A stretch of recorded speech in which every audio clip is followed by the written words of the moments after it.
Less than a week ago, a doctor was hacked to death by one of his patients in southern China's Guangdong province. The attack underscores the government's push for healthcare system reforms. The government is focusing on restructuring public hospitals.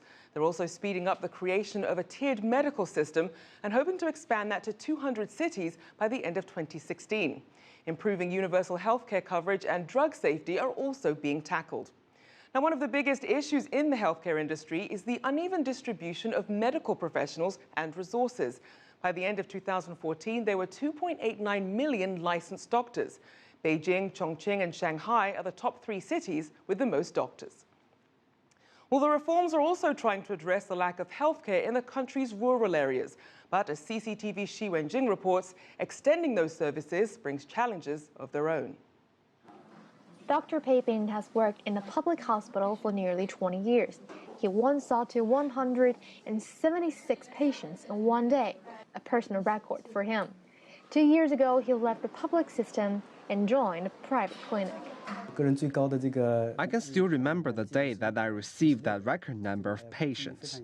When I look back, I had concern I might misdiagnose or miss something important among those patients. I simply cannot be thorough with that sheer number of patients. The major difference now is that I can calmly spend time with my patients to know more about their medical history and make future treatment plans for them.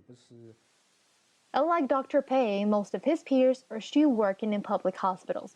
Despite regulations which have been there for more than 7 years, but they have their own concerns. According to a recent survey, doctors in public hospitals are skeptical about this multi-site reform proposal for 3 specific reasons: medical disputes, personal development, and getting permission from their place of work. I'm in favor of this practice. I think it serves the patients better, as they will be able to enjoy more high-quality doctors. As for the hospitals, we will have better talent to consult. But there are also many concerns from the hospital side that hinders the development of this practice. Certain details of the current piloted regulation need more discussion. The final goal of multiple-site practice is freelance doctors. It is the trend. We need to pay attention to the problem we have now and discuss how to resolve it. The majority of experienced and talented physicians in China are employed by large-scale public hospitals. The current physician practice registration policy requires physicians to practice only through the registered employer stated in their practice certificate.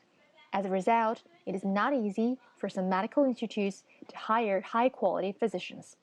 The multi-site practice idea is sound. It can help release the medical resources to meet the increasing demand from the public.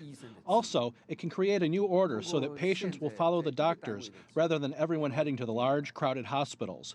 With a more flexible system, doctors from the large hospitals and the community ones can have more communication and exchanges. Over the past 2 years, we've seen some problems, though, mainly focused on the mobility of the doctors. It requires many related departments to work together to solve the problem.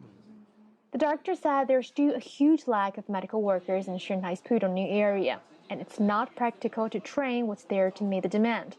He said the multi-site practice has potential, but it needs more research.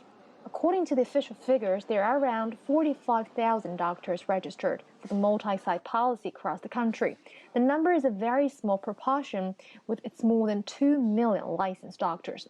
It is hoped that with time, all stakeholders will find a way to work around the legal hurdles which are currently holding the proposal back. Wenjing, CCTV, Shanghai. If you like what you just saw, follow us on social media and visit our website, cctv-america.com.